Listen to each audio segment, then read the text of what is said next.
Magandang umaga mga bata. Magandang umaga po naman. Bago tayo dumako sa ating aralin, nais ko muna magsitayo ang lahat at tayo ay mananalangin. Nangalan na naman ang anak ng Espiritu Santo. Amen. Pwede na kayo po. At bago tayo dumako sa ating aralin, nais ko muna magpakita ng isang larawan kung saan ito ay inyong i-identify kung ano ang mga ito. Sa anong nasa larawan sa pinakagilid ito? Ano ito? Lolo. Lolo. Ito. Lola. Ito. Anak. Kuya. Ate. Bunso. Mama. Papa. Base sa larawan na inyong nakita, ano-ano ang mga ito? Ito ay nagsisimula sa ito ay pamilya. Ang ating aralin ay patungkol sa malusog at hindi malusog na relasyon. Para sa babasahin sa pizarra, makibasa ko, mga bata.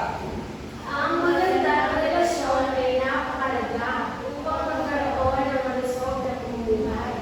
Nagtuto kayo makisalamuhan sa iba't ibang tao at makakuha ng magandang relasyon dahil sa pagsali sa iba't ibang organisasyon. Pagsali sa iba't ibang tagapanak o pagdating sa iba't ibang okasyon ay nakakatulong upang matutunan ng magkaroon ng magandang relasyon sa mga tao sa iyong paligid. Tama ba mga bata ang nasa isang nabasa ninyo patungkol sa magandang relasyon? Apo, teacher.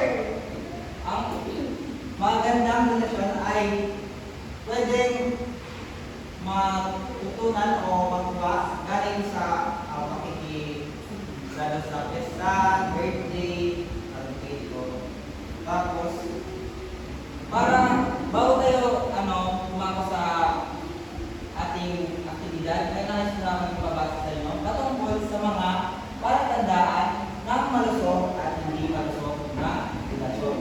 Para sa malusog na relasyon, ibasa. May pagmamahalan sa isa't isa. May pagwawala sa isa't isa. Pangatlo, May pagpapalaga sa nararamdaman sa bawat isa.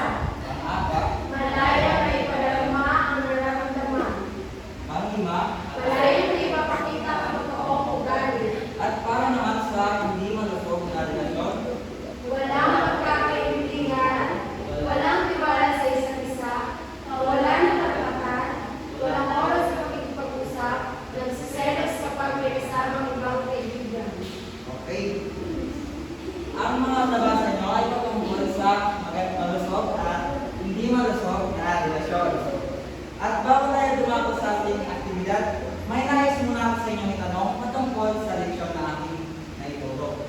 Para sa inyo, anong palatandaan ng malusog na relasyon? Sino po? Masaya ang isang pagsasamahan. Okay, tama. Sino pa ba? Ano ang nasagot? Okay, Rodel. Kompleto at buo ang isang pamilya. Okay, tama. At ngayon, dumago na tayo sa pagtataya patungkol sa leksyon na ating inalakay. Panuto, isulat ang M kung ito ay palatandaan ng malusog na relasyon at HM para sa hindi malusog na relasyon. Sasagutan niyo ito na 1 hanggang 5 katanungan at magbibilang ng 5 minuto bago ninyo ito isasa. Okay, handa na po ba mga bata? Oo, sir. Pwede nyo nang sagutan ito.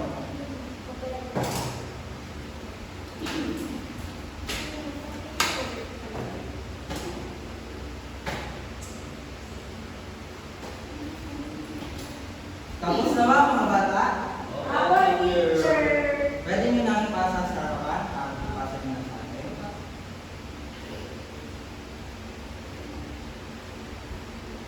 At ngayon, dumako tayo sa pangkatang gawain kung saan igugrupo ko kayo sa dalawang grupo. Kukulit na kayo. Isang sa unang grupo at pangalawang grupo.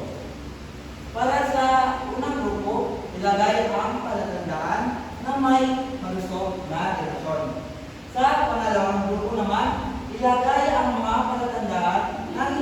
malusog na relasyon. Bibigyan ko kayo ng 10 minuto para sagutan ang mga nasa kolon. Handa na ba mga bata? Opo, teacher. Okay, sagutan nyo na ito.